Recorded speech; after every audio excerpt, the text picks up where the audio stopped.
Alléluia. Continuons donc notre étude.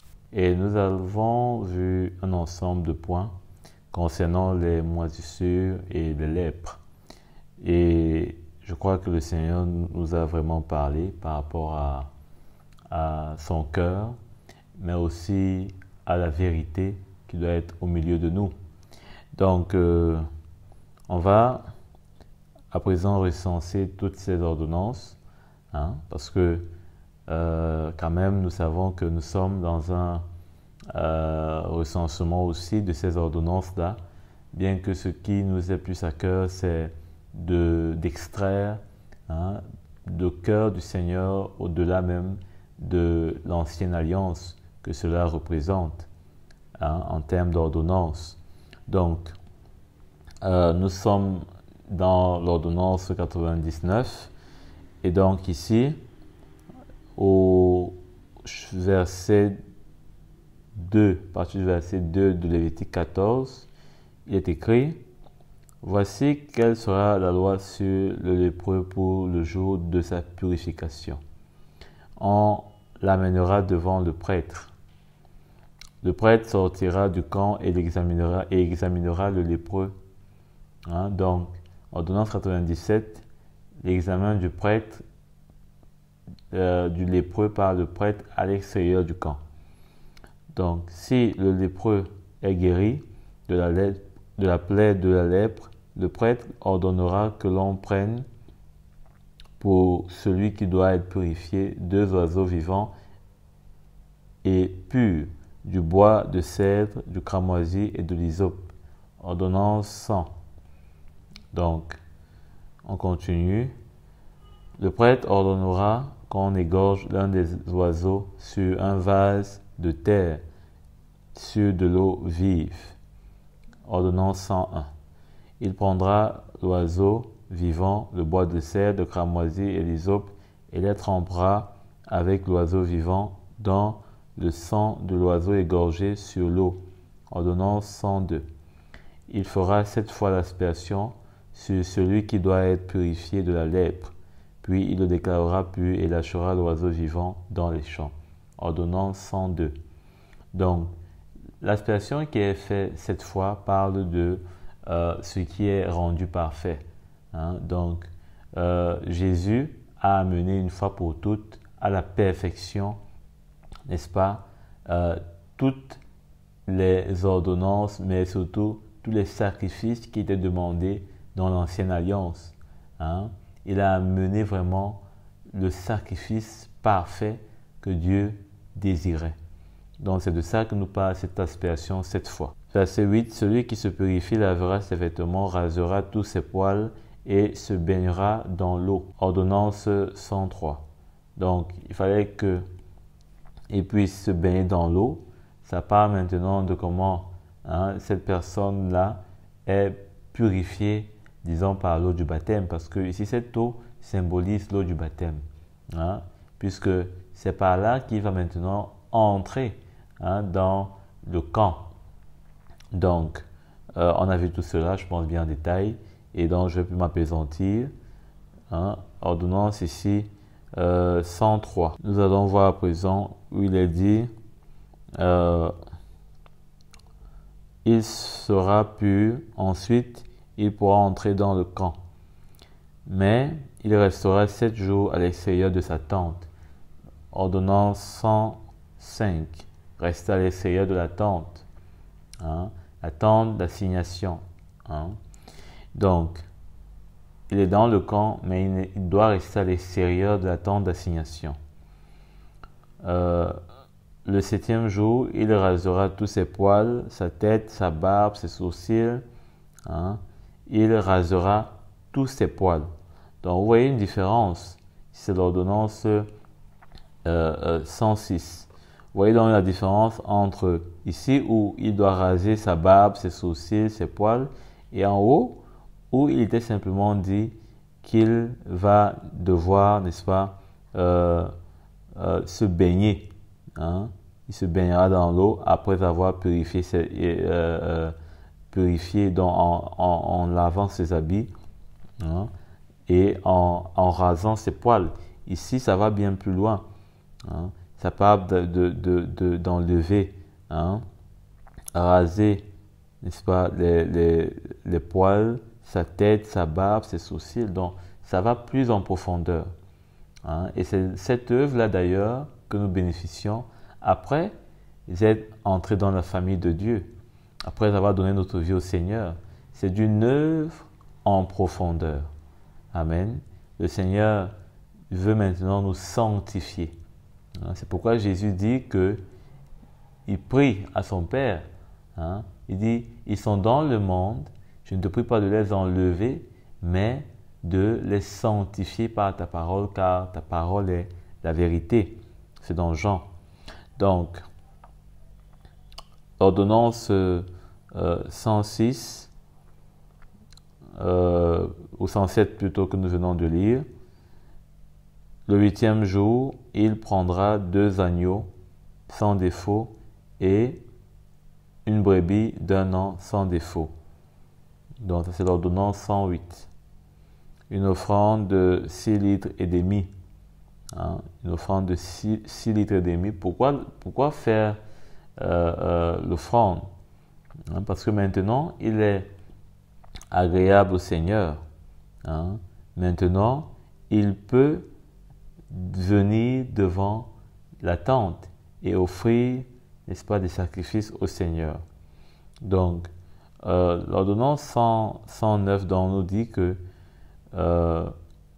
une offrande de 6 litres et demi de fleur de farine, bref, c'est la même ordonnance avec l'agneau, parce qu'on ne pourrait pas faire de sacrifice, hein, sans offrir accompagné avec, n'est-ce pas, l'offrande végétale ou alors les libations aussi.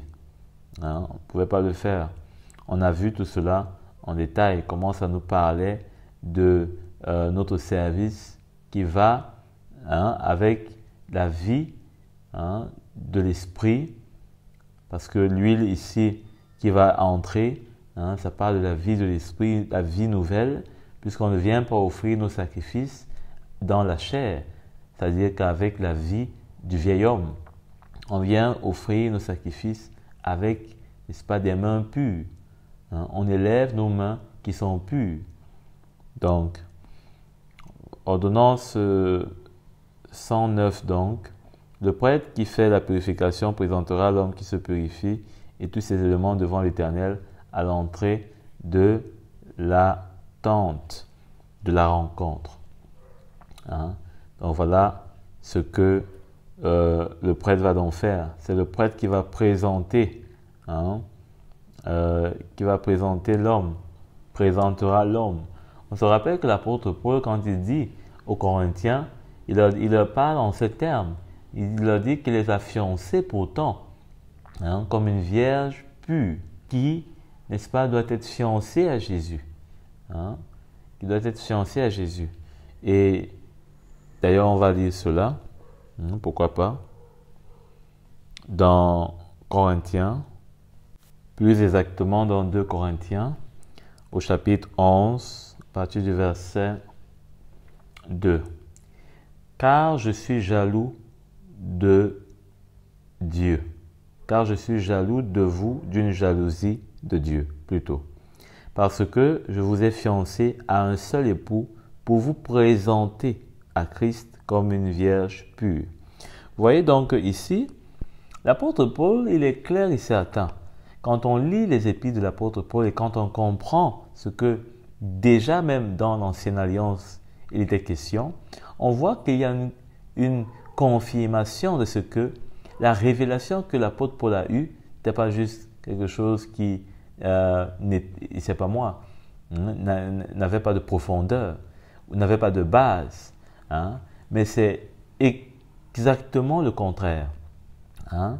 On voit qu'il y avait des bases solides à cette révélation que l'on voit ici dans l'Ancienne Alliance, et donc on comprend que l'apôtre Paul n'est pas juste allé étudier l'Ancienne Alliance, Il n'est pas juste allé essayer de déchiffrer ou de comprendre l'Ancienne Alliance, puisque d'ailleurs il était juif, il est né juif et tout, il le dit. Hein, il ne l'a pas compris depuis. Donc, c'est quand Jésus l'a appelé, c'est quand il a été frappé sur ce chemin de Damas, hein, il a été saisi par la main du Seigneur, comme il est dit que hein, Jésus est monté et il a fait des captifs. Hein. Donc, il a rendu l'apôtre Paul captif hein, pour nous. Hein, tel qu'il est dit lui-même, il le dit dans l'épître aux Éphésiens qu'on a lu, hein, au chapitre 4. Hein, comment est-ce qu'il a donné à l'Église hein? Il a donné, n'est-ce pas, des dons. Il a fait des dons à l'Église hein, afin de remplir tout. Hein, de remplir tout, que ce soit dans le ciel, que ce soit sur la terre. Amen. Donc c'est ainsi que Jésus, n'est-ce pas, nous donne des fianceurs. Hein? Des fianceurs, si on peut dire comme ça, ou alors peut-être des entremetteurs. Mais le terme qui est plus approprié simplement, c'est des bergers, c'est des pères hein, qui sont là véritablement. Hein? L'Église est un peu comme si nous étions des filles pour eux et ils nous amènent vers le Seigneur, notre fiancé. Hein? Et c'est ce qu'on voit ici dans Lévitique 14. Alors quand on va plus loin, nous sommes là dans l'ordonnance 109. Alors au verset 12, il est dit, le prêtre prendra l'un des agneaux et l'offrira en sacrifice de culpabilité avec 3 décilitres d'huile. Il fera avec eux le geste de présentation devant l'Éternel. Alors pourquoi 3 décilitres d'huile? Ordonnance 110. Hein? Eh bien, c'est pour montrer simplement qu'il y avait de la rigueur hein, dans le service de Dieu. On ne faisait pas comme on voulait. Hein? Mais pour nous, dans la Nouvelle Alliance, on ne peut pas commencer à mesurer les huiles. On ne peut pas commencer à chercher, c'est pas moi, les décilitres, etc. pour satisfaire le cœur du Seigneur. Au contraire même, c'est avec ce qu'il y a dans notre cœur, avec ce que l'Esprit de Dieu nous témoigne dans notre cœur, lui qui nous convainc, lui qui nous révèle hein, les profondeurs de Dieu parce qu'il sent de tout. Hein, eh bien, nous avons, n'est-ce pas, l'Esprit de Dieu pour mesurer justement toutes les quantités hein, et de manière qualitative ce que nous apportons au Seigneur, commençant par notre vie, ensuite par tout ce qui est dans notre vie, à savoir peut-être notre argent, notre temps, hein, notre force, etc. Donc, ça c'est l'ordonnance 110. Il fera avec eux le geste de présentation devant l'Éternel.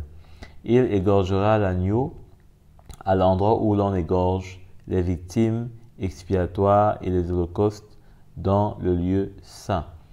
En effet, dans le sacrifice de culpabilité comme dans le sacrifice d'expiation, la victime est pour le prêtre. La victime est pour le prêtre. Hein? C'est une chose très sainte. Hein? La victime est pour le prêtre. C'est une chose très sainte. Le prêtre prendra du sang hein, de la victime de culpabilité. Il en mettra sur le lobe de l'oreille droit de celui qui se purifie, sur le pouce hein, de la main droite et sur le gros orteil de son pied droit.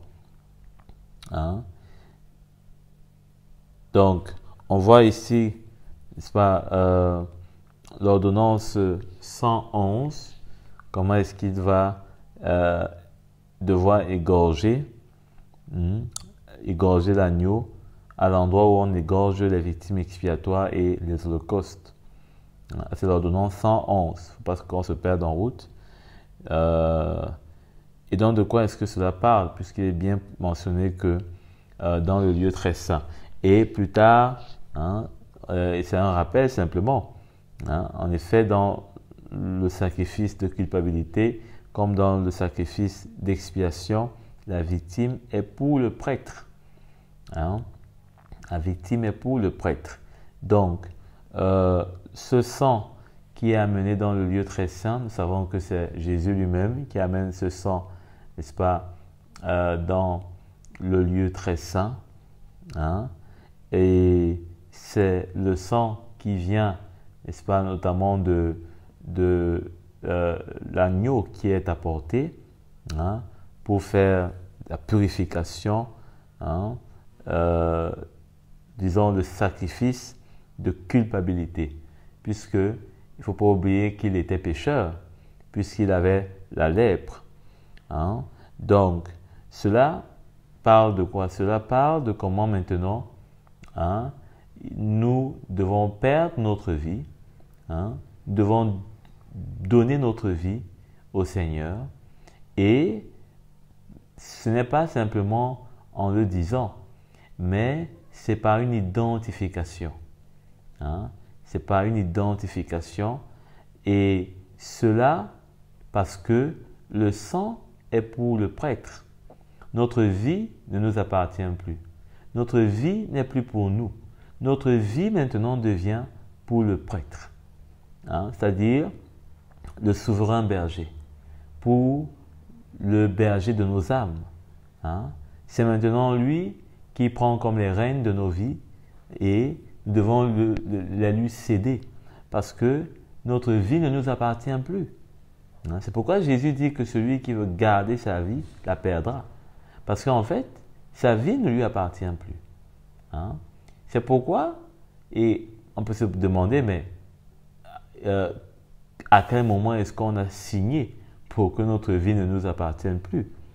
Eh bien, c'est au moment où Jésus nous a rachetés.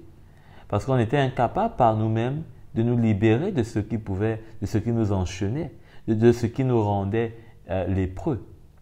Mais quand Jésus est venu nous racheter, il a obtenu le droit sur nous de devoir lui appartenir, en échange de notre liberté et de notre purification, hein, face au péché, dont à la lèpre. Et maintenant, ce n'est pas comme si nous sommes à nouveau esclaves, bien que ce soit le cas, mais cet esclavage change. Il devient un esclavage libre, parce que à tout moment, nous pouvons reprendre notre vie, mais cela n'est pas le conseil donné. Comme dans le jardin, le conseil donné, c'est de choisir, hein, de manger de l'arbre de la vie. Hein, pas de l'arbre de la connaissance du bien et du mal, parce que si nous choisissons de repartir vers notre vie corrompue, notre vie dans laquelle nous faisons un peu de bien, hein, par hasard, mais nous faisons plus de mal parce que nous sommes esclaves. Nous ne pouvons pas résister, hein, à notre chair. Or, dans la liberté ou l'esclavage qui est en Christ, c'est une liberté, c'est un esclavage, je voulais dire, qui nous rend libres du péché et donc de la mort. Hein? Nous rend libres de notre propre chair. Et ça, c'est un esclavage qui devrait nous réjouir. Parce que quand nous étions, comme l'apôtre Paul le demande si bien dans ses épîtres, quand nous étions, hein, du monde, quels fruits nous portions? Des fruits de la mort. Hein? Des fruits tels que, n'est-ce pas, nous ne pouvions même pas en parler parce que c'était des fruits honteux. C'était des fruits, n'est-ce pas, qui sont totalement ignobles.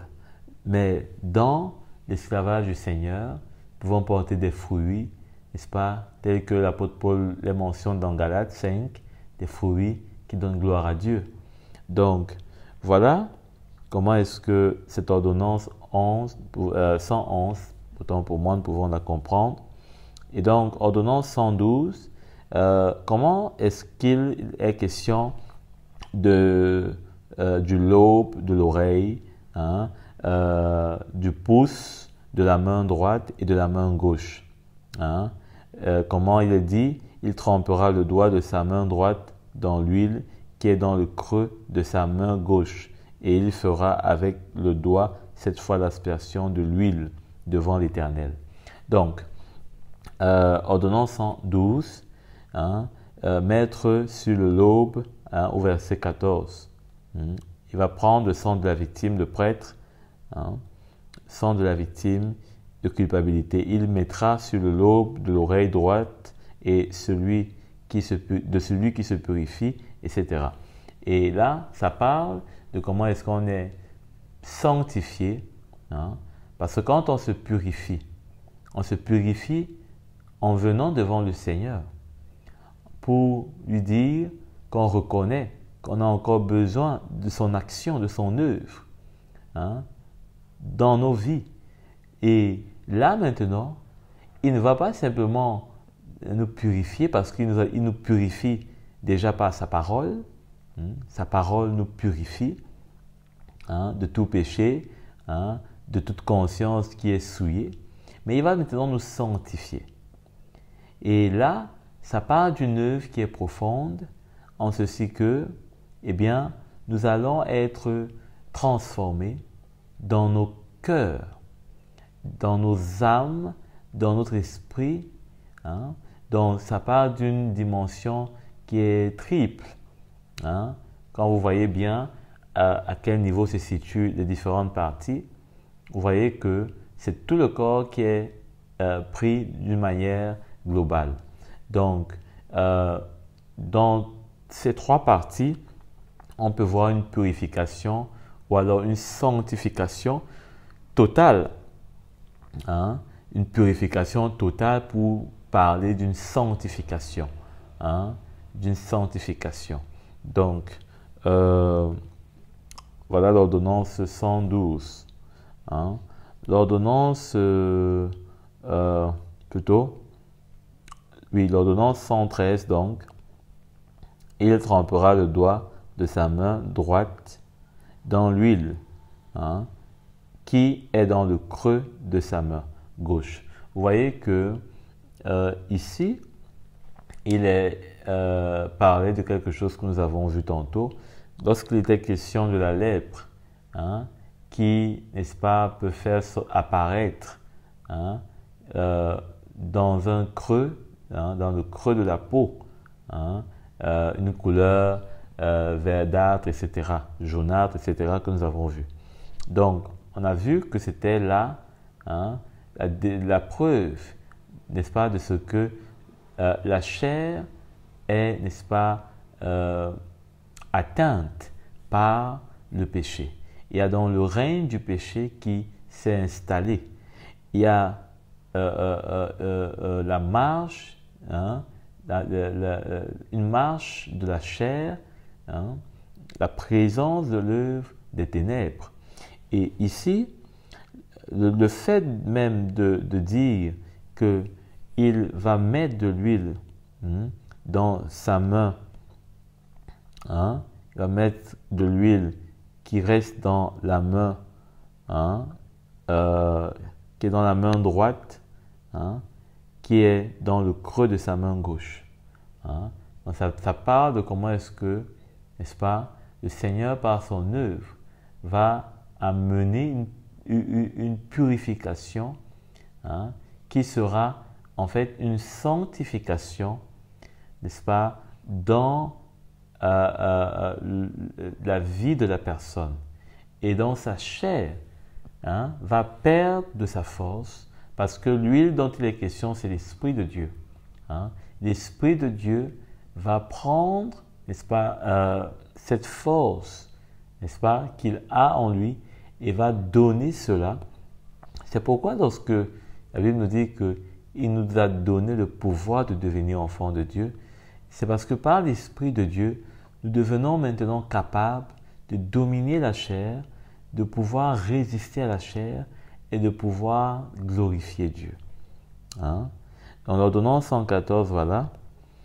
Et quand il suit, au verset 16, il trempera le doigt de sa main droite dans l'huile qui est dans le creux de sa main, et il fera avec le doigt 7 fois l'aspersion de l'huile devant l'Éternel. Il mettra de l'huile qui lui reste dans la main sur le lobe de l'oreille droite, et celui qui se purifie sur le pouce de sa main droite et sur le gros orteil de son pied droit, par-dessus le sang de la victime de culpabilité.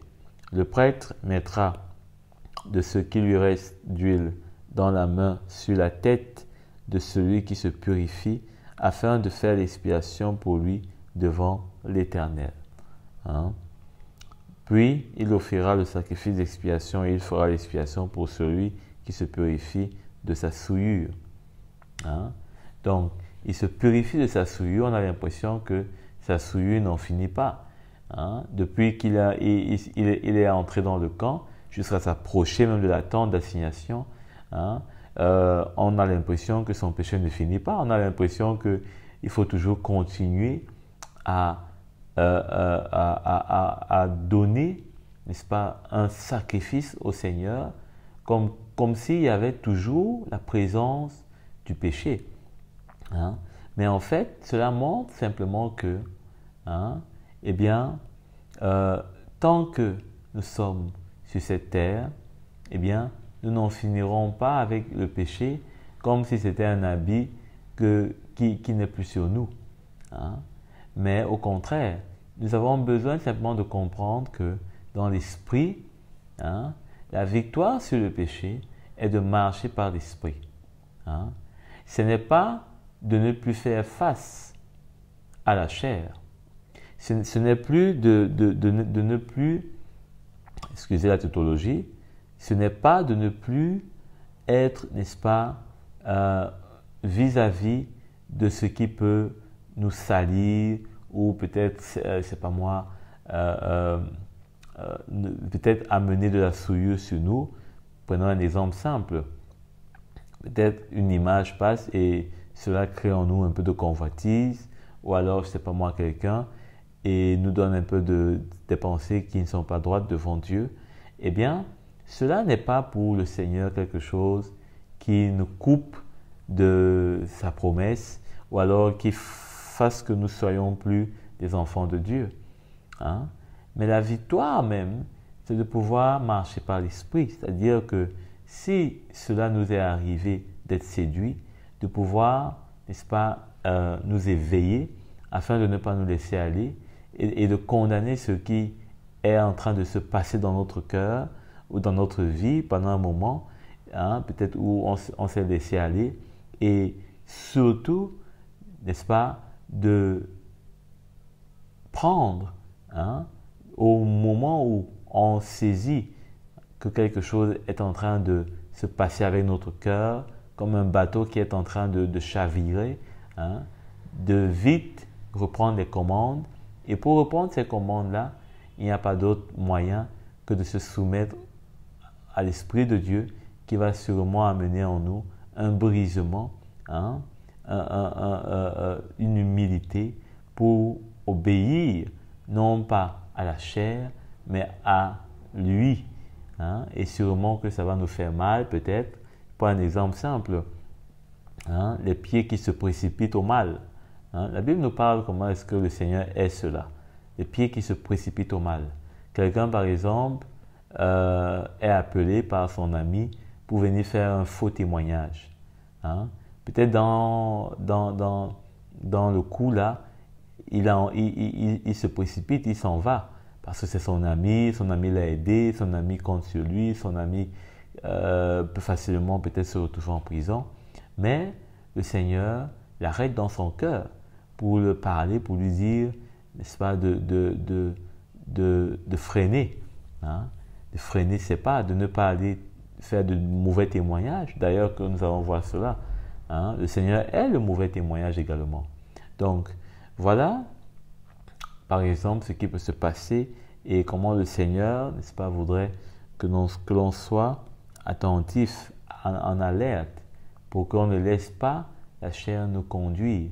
Mais si on est attentif, on est éveillé dans l'esprit et qu'on s'arrête, hein, au bon moment, eh bien, le Seigneur est davantage glorifié. Donc, ordonnance 116, il est dit, il mettra de l'huile qui lui reste, donc on a lu cela plutôt, verset 19. Hein, on a vu, il Puis il offrira le sacrifice d'expiation et il fera l'expiation pour celui qui se purifie de sa souillure. Hein? De celui qui se purifie de sa souillure. C'est très intéressant ce que ça dit là. Ça veut dire que c'est nous-mêmes qui devons chercher, qui devons être vraiment dans le désir de nous purifier. Hein? Que le Seigneur nous purifie de notre souillure. Mais de quelle souillure est-ce dont il est encore question? Hein? Eh bien, l'apôtre Pierre, quand il parle de cela, il dit que celui qui, n'est-ce pas, n'est pas en train de rechercher la vie du Seigneur en abondance, hein, il a comme en oubli la purification de ses anciens péchés. Allons lire cela. On a déjà lu cela sûrement plusieurs fois, mais c'est intéressant de relire, surtout quand on a la lumière du Seigneur et qui nous éclaire d'une manière particulière, comme c'est le cas dans cette étude. Hein? Parce que là, ça nous fait comprendre que les apôtres ont écrit vraiment sous l'inspiration du Seigneur. Et surtout que l'apôtre Paul, bien sûr qu'il a eu une révélation du Seigneur, et je crois, j'en suis sûr, que c'était comme un fleuve qui a coulé à travers les cœurs des autres apôtres, et l'apôtre Pierre en est une démonstration palpable.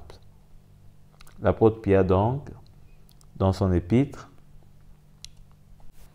2 Pierre, chapitre 1, à partir du verset 9. « Mais celui en qui ces choses ne sont point est aveugle. Donc, il ne voit pas ce que le Seigneur voit sur lui. Il croit être pur, peut-être, mais il ne l'est pas. Il y a une différence entre se croire pur, mais ce que le Seigneur voit, peut-être qu'il n'est pas pur. Et ce qui est important, ce n'est pas ce que nous on voit, c'est ce que le Seigneur voit de nous. Et on devrait savoir ce que le Seigneur voit de nous, afin qu'on puisse voir comme le Seigneur voit. Hein? Et faire dans ce que le Seigneur attend qu'on fasse. Il dit, mais celui en qui ces choses ne sont point est aveugle. Il ne voit pas de loi. Donc, il voit de près. Autrement dit, peut-être qu'il se voit peut-être comme étant libéré de certaines choses, mais il ne voit pas peut-être d'autres choses qui sont au-devant et qui peuvent venir, n'est-ce pas, le mettre à terre, hein, l'ébranler. Hein. Peut-être qu'aujourd'hui, on peut être libéré de certaines choses, mais demain, qu'est-ce que demain nous réserve? On ne sait pas. La Bible nous dit de prendre garde. Celui qui est debout, l'apôtre Paul est clair. Hein. Prends garde. Hein. Celui qui est debout doit prendre garde. Parce qu'il ne sait pas ce qui va venir le renverser. Hein. Le vent vient de nulle part, de toutes parts. Et qui peut savoir ce qui va le renverser demain? Déjà aujourd'hui, on ne sait pas. Hein. On peut se croire fort, on peut être vraiment top. Hein. Peut-être c'est pas moi, mais demain. C'est pourquoi il faut se fortifier aujourd'hui. Parce que demain peut être vraiment une grande tempête. Hein. D'un coup, vous imaginez, d'un coup, une tempête qui se lève, qui vous effondre, qui vous renverse. Hein. Donc, il ne voit pas loin. Hein. Aujourd'hui, on peut être en train de vraiment louer le Seigneur, on le loue de tout notre cœur. On est vraiment dans l'esprit. Et si demain, on sort, on ne se fortifie pas, on reste avec peut-être notre expérience d'hier, eh bien, ça ne va pas suffire. Parce que les tempêtes de devant peuvent être plus fortes. Donc, il faut voir plus loin. Et une manière de voir plus loin, c'est simplement de se fortifier aujourd'hui. Hein? Il a mis en oubli la purification de ses anciens péchés. Hein? Ce n'est pas comme si ces péchés sont restés. Hein? Le Seigneur a effacé, il a effacé, tout a été effacé. Hein? Ce n'est pas comme s'il y a un compte des anciens péchés qui est resté. Ou bien alors ces péchés sont partis dans la corbeille. Ou c'est comme si c'est en attente. Non. C'est simplement que il a oublié qu'il est fait de chair. Il a oublié que la chair a des désirs contraires à ceux de l'esprit. Il a oublié qu'il est dans le monde et qu'il peut être tenté. Hein? Et donc, d'ailleurs, si on regarde dans tout le ministère de Jésus, hein, de son début jusqu'à la fin, Jésus a été tenté. La Bible nous raconte comment à chaque fois les pharisiens venaient poser des questions. Hein, c'est pas moi, imaginaient des choses, hein, lui citer la loi pour le tester, pour le tenter. Hein. Et c'est ce qui se passe également avec nous, avec notre chair, avec nos pensées, avec nos cœurs. Et nous, on a tellement de choses qui nous environnent pour faire cette œuvre. Hein, déjà en nous-mêmes. Hein, en nous-mêmes, il y a une tentation qui est forte. La chair qui a des désirs, elle seule peut nous renverser. Hein, parce qu'elle a des désirs à chaque instant, à chaque moment, à chaque situation, hein, qui se passe. Hein. Et parfois, ces désirs, nous ne les ressentons même pas. Hein. Parfois, quand on a une conversation avec quelqu'un, la conversation est finie, la personne est partie, on commence à se dire, ah, si je devais lui parler comme ça, je devais réagir comme ça. Hein. On commence à me parler seul. La chair est là en train un peu comme si elle était en train de regretter, de ne s'être pas manifestée plus fortement, plus intensément, hein, plus sauvagement. Hein. Parfois, on a l'impression comme si on a été doux, hein, et on attend le prochain corps à corps. Comment est-ce qu'on va répondre? On apprête, hein, des épées, on lime. C'est comme si on limait notre couteau pour, hein, déchirer, pour blesser, pour égorger l'autre, hein, à la prochaine rencontre. Mais hein, ce qu'on doit faire, c'est quoi? Hein? C'est ce que le Seigneur dit, l'Éternel. Il dit, hein, à Caïn, il dit, le mal est à ta porte. Hein? Le mal est souvent à notre porte. Et c'est ça qu'on oublie. On oublie que le mal est à notre porte. Pourquoi? Il est où? Il est dans notre chair. On le porte. Donc, il est à notre porte à chaque instant, à chaque moment. Il est prêt à entrer dans notre cœur, à siéger, hein, à trôner, hein, en roi et à dominer, à nous égorger. Hein, nous-mêmes qui lui avons donné accès, il nous égorge, hein, il nous blesse nous-mêmes parce qu'il nous rend frustrés, il nous enlève notre paix. Hein. Donc, on ne peut pas se permettre cela. L'apôtre Pierre dit qu'il a mis en oubli la purification de ses anciens péchés. Il a oublié que le mal est à sa porte, constamment, et qu'il faut qu'il soit vigilant. Et il faut donc que, conformément à ce qu'il dit plus haut, hein, puisqu'il dit « mais celui ». Donc, il parle comme si il y avait, hein, une contradiction, hein, qui se passe, hein, entre, d'une part, cette personne qui a mis en oubli la purification de ses anciens péchés et l'autre côté, hein, où il parle de comment est-ce que, hein, à la piété, il faut ajouter la science, etc., tout cela. Pourquoi? Parce que ces choses-là, elles vont apporter la vie du Seigneur, la vie nouvelle, et cette vie nouvelle va nous permettre de nous débarrasser de la vie, n'est-ce pas, qui est celle des anciens péchés, du vieil homme, parce que quand il parle des anciens péchés, c'est le vieil homme. C'est le vieil homme qui a, n'est-ce pas, tous ces anciens péchés-là, tout ce qu'on n'aime pas en nous-mêmes, eh bien c'est lui. Donc, voilà ce que l'apôtre Pierre nous dit, et c'est vraiment enrichissant. Donc, ici, dans le verset 20, ou plutôt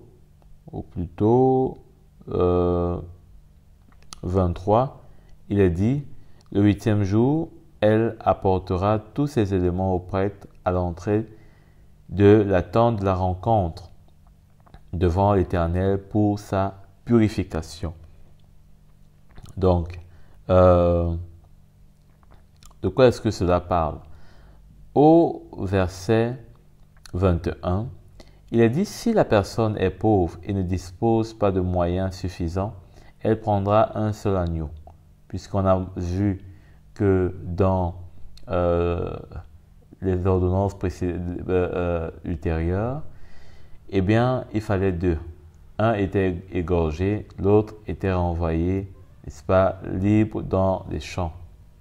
Donc, pourquoi ici, cette personne peut juste amener un seul agneau?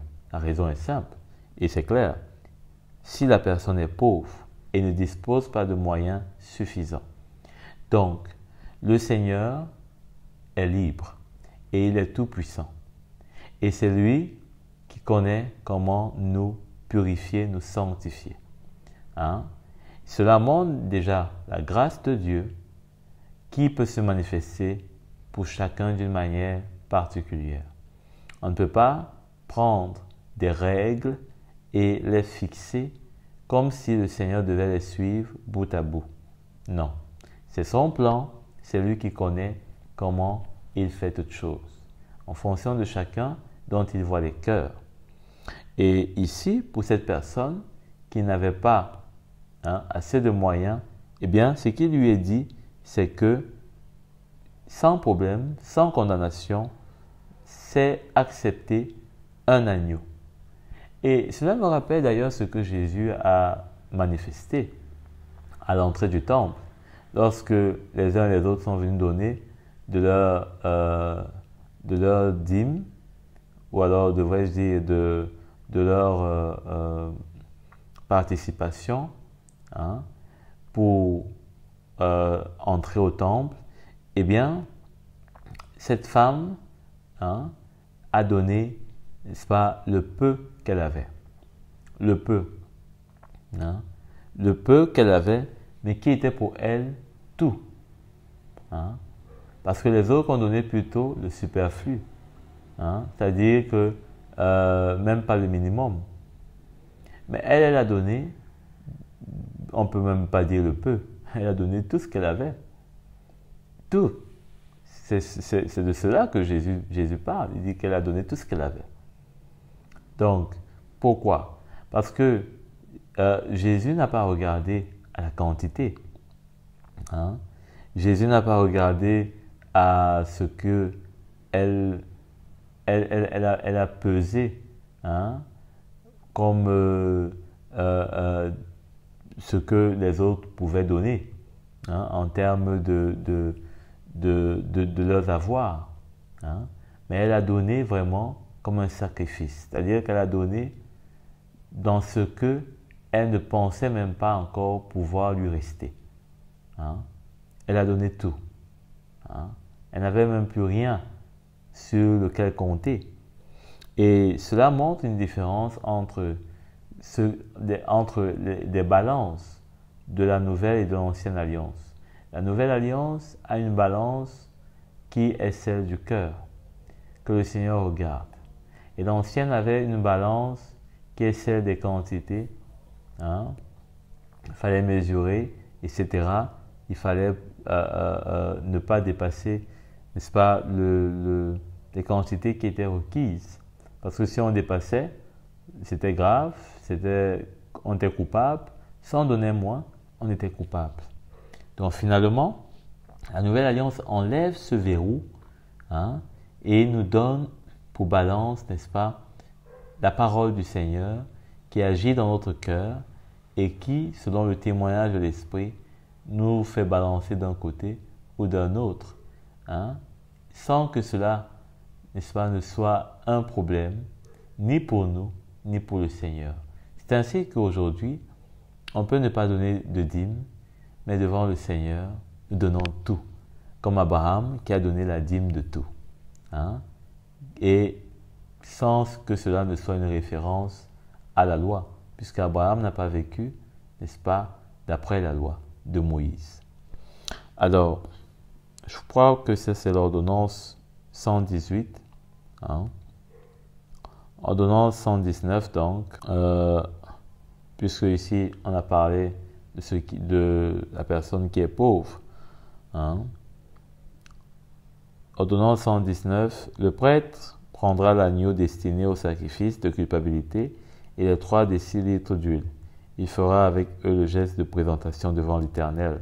Il égorgera l'agneau du sacrifice de culpabilité, prendra du sang de la victime de culpabilité et mettra sur l'aube de l'oreille droite. Bref, la même chose. Alors, le prêtre mettra ce qui reste d'huile dans la main sur la tête de celui qui se purifie afin de faire l'expiation pour lui devant l'Éternel. Puis il offrira l'une des tourterelles ou l'un des jeunes pigeons que la personne aura pu se procurer, l'un en sacrifice d'expiation, l'autre en holocauste avec l'offrande. C'est ainsi qu'il fera l'expiation devant l'Éternel pour celui qui se purifie. Donc, il dit aura pu. C'est très intéressant de lire les conjugaisons aussi de la Bible. Aura pu. Donc, quand il est parlé ainsi de celui qui n'a pas assez de moyens, cela montre davantage que le Seigneur n'est pas dans une boîte à travers laquelle on peut le regarder, mais vraiment sa grandeur dépasse. Il n'est pas, n'est-ce pas, celui-là dont les voix sont nos voix, parce que si ce n'est que nous, on dirait, mais si moi j'ai donné telle quantité, l'autre doit aussi donner telle quantité. Mais le Seigneur, c'est lui seul qui peut, n'est-ce pas, juger chacun pour sa part. Et donc, ici, le Seigneur donne la possibilité, il montre que la bonne volonté, le cœur disposé, c'est le cœur disposé que le Seigneur recherche. Puisqu'il dit que, puis, au verset 30, nous sommes dans Lévitique 14, il offrira l'une des tourterelles ou l'un des jeunes pigeons que la personne aura pu. Donc, ça montre quoi? Ça montre que la personne cherchait. Elle cherche à apporter, n'est-ce pas, cette tourterelle et des jeunes pigeons. Et peut-être qu'elle n'a pas trouvé des jeunes tourterelles. Elle va plutôt apporter des pigeons. C'était au choix. Un peu comme si Dieu donnait la liberté. On est libre d'être comme on est devant le Seigneur. Mais on ne doit pas rester comme on est parce que ce n'est pas ce que le Seigneur voudrait. Il veut nous changer. Mais on est libre de venir devant lui avec nos moyens, avec nos faiblesses. Il y a des gens parfois qui sont dérangés parce que leur façon de prier ne ressemble pas à celle des autres. Il ne faut pas qu'on puisse se mettre de pression. Il ne faut pas qu'on soit comme si, tel que l'autre a apporté 2 agneaux, moi aussi je devrais. Mais le Seigneur accueille chacun. Il ne fait pas de favoritisme. Il ne fait pas de choix de l'un contre l'autre. Mais vraiment, c'est un Dieu fidèle, sur qui on peut compter. Même si on n'a pas comme les autres, même si on n'est pas comme les autres, peut-être qu'on est le seul qui n'est pas peut-être les mêmes données que les autres, mais le Seigneur lui seul connaît, n'est-ce pas, récompensé quoi que ce soit. Pour cette